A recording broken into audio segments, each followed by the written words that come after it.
This episode is brought to you by Progressive Insurance. Do you ever think about switching insurance companies to see if you could save some cash? Progressive makes it easy to see if you could save when you bundle your home and auto policies. Try it at progressive.com. Progressive Casualty Insurance Company and Affiliates. Potential savings will vary. Not available in all states. The Business Owners Podcast is brought to you by Business and Enova Group with your hosts Linda Reid Enevar and Clive Enevar. In each episode, we talk to other business owners about their experiences, challenges and successes. We'll also share tips and advice on how to grow your business and achieve your goals.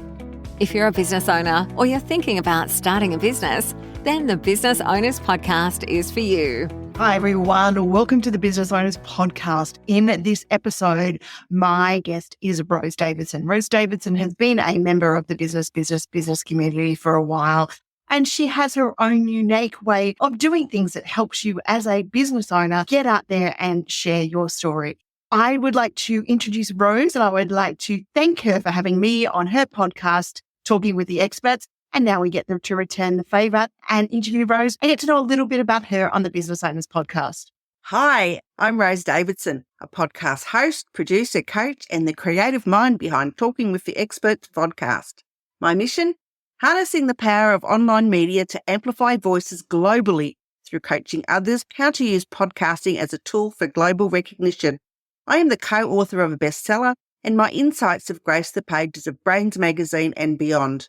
Drawing from over 3 decades of administrative and creative experience, I've mastered the art of memorable content through vivid imagery and videos. Beyond business, my heart lies in making real change. As the co-founder of Healing Through Love Global, we're taking strides to end domestic violence, offering victims not just hope, but actionable strategies to heal. And as the Secretary of Global Lamping Charities, we envision a world where homelessness, whether from calamities or personal crises, becomes a thing of the past. When it comes to making an impact, I believe in the power of collaboration, creativity, and compassion. Welcome, Rose. It is so great to have you on the Business Owners Podcast. I'm very excited to delve into this episode with you and get to know a little bit about podcasting with your expertise. We like to start the Business Owners Podcast with a few key questions that allow us to get to know you and your business journey. Is it coffee, tea, or something else? I'm a coffee drinker. I love my coffee hot and black. Doesn't necessarily have to be strong, but yeah, hot and black. And I drink about 8 cups a day, sometimes 10, depending on what I'm doing.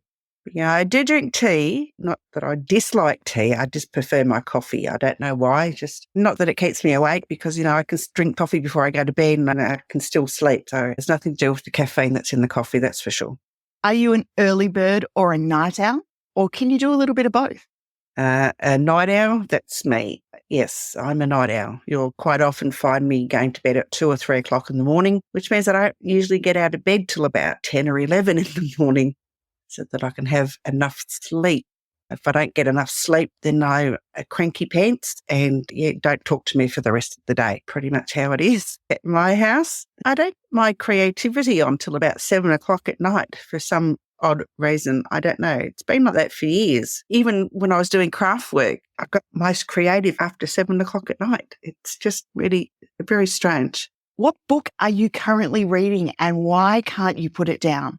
I'm not a book reader. I used to be as a child. I used to be an avid reader, but, life happened and stuff got in the road and I just lost interest in reading books. But I read a lot of online articles and blogs, so that keeps me informed. This is where I get most of my knowledge from, is by reading, articles and blogs. And what is one word to describe your journey so far? Life journey. Well, that's a good question. I would call my life interesting. I think that's probably the best way to describe it. I wouldn't change anything though, because if I changed it, then I wouldn't be the person that I am now. And I like the person that I am now. Now it's time for us to hear a little bit about your journeys. How did you get started in your profession or your field? Was it something that you first started in? Was it something that maybe you fell into? How did you get started? I left the corporate world in 2015. I didn't like being a temp worker anymore. So I thought, I have all these admin skills. Why don't I use them to either teach others or to do work for them. So I'd had this brilliant idea that I'd start my own business, offer my admin skills to female entrepreneurs, and all I got was crickets. I couldn't understand it. And then, this went on for about 2 years, and I got the odd job now and again, but nothing that was ongoing. And I realized that, either my skills were not a match for the people who I was looking for, or they weren't looking for my skills. So I decided that I'd go and do something else. So I changed focus of my business and I started offering online event management. And, I got a few jobs out of that. And that went on for another couple of years. And, I had a job here, there and whatever, but nothing ongoing, nothing to, make a living out of.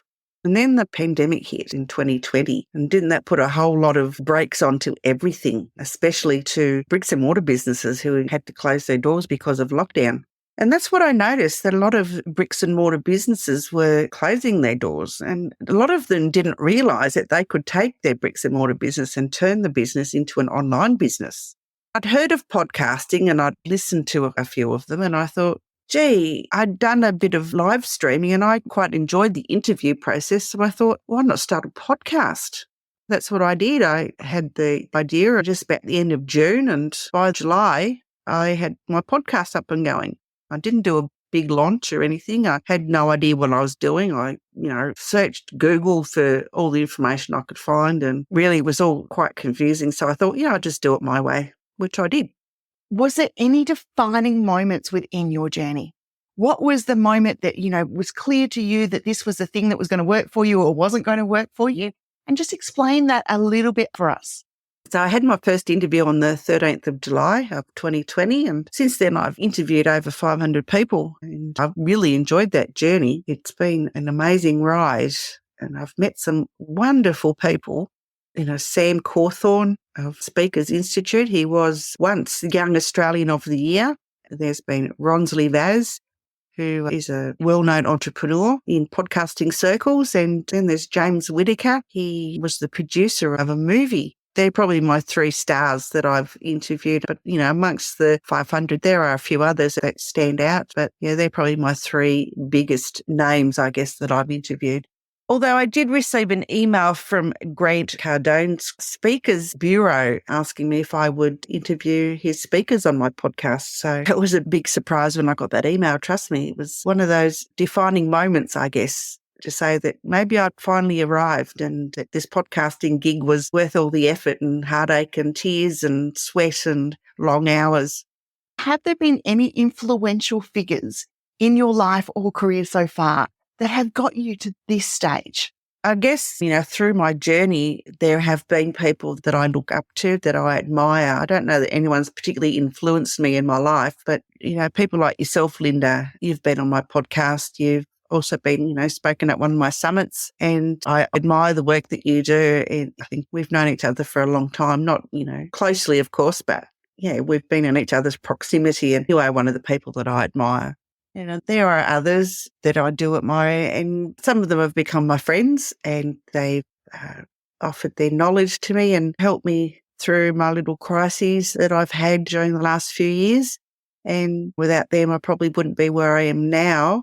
And I'd be such a strong person without them helping me along with my business and just keeping me on the straight and narrow, I guess, and being the person who, lights the flame under my feet to keep me going and encouraging me not to give up, because being in business is, as you know, is quite hard. And sometimes you just have those days you think, it's all worth it? And do you want to keep continuing on?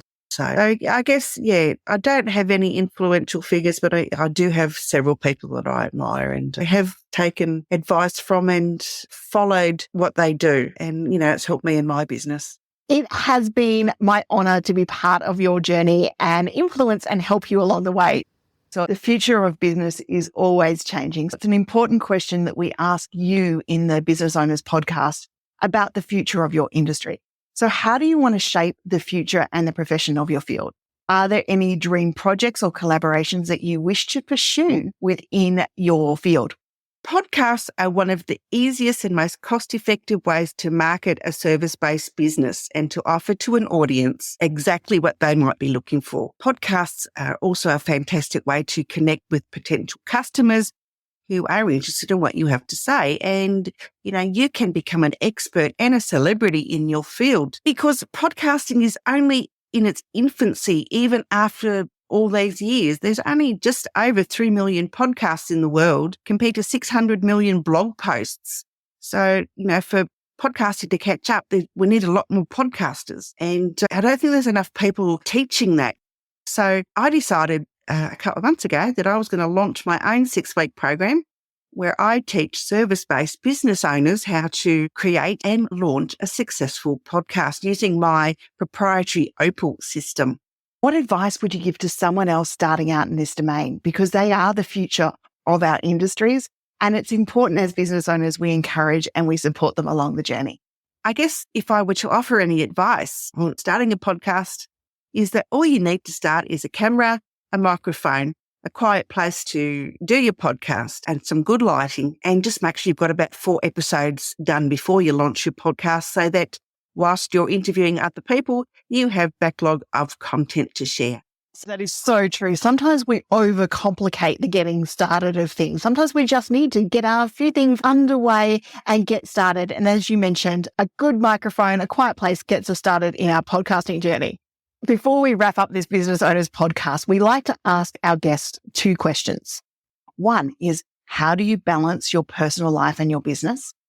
And the next one is, can you share with us a challenge you have faced and how you've overcome it so that it might help others listening to the Business Owners podcast? I know all the philosophy behind self-care, and, I'm always telling others that they should at least practice it once a week. But even I don't take my own advice, and I know I should, but it's not something that I feel comfortable doing. I understand that too, Rose. Sometimes we get so involved in our business or so involved in delivering for our clients, we forget our own philosophy and the things that we teach, and we need a little bit of a reminder to keep doing our own things. I would like to thank you for joining us on the Business Owners podcast and being one of our first guests. Thanks, Linda, for having me on your podcast. I really enjoyed the experience, and I hope that they've gained some valuable insights into how podcasting can help their business. Make sure you connect with Rose with the details that we've shared with you in the show notes. And we look forward to sharing more great business stories with you in the Business Owners podcast. Until next time, happy listening. Thanks for listening to the Business Owners podcast. We encourage you to connect with us on social media and join our community of business owners at businessbusinessbusiness.com.au. Are you looking for a Columbus car dealership built on tradition and trust? Buyers Auto, family-owned since 1897, offers top new and pre-owned vehicles. Visit us or shop online at buyersauto.com. Buyers Auto, driving the next generation of buyers.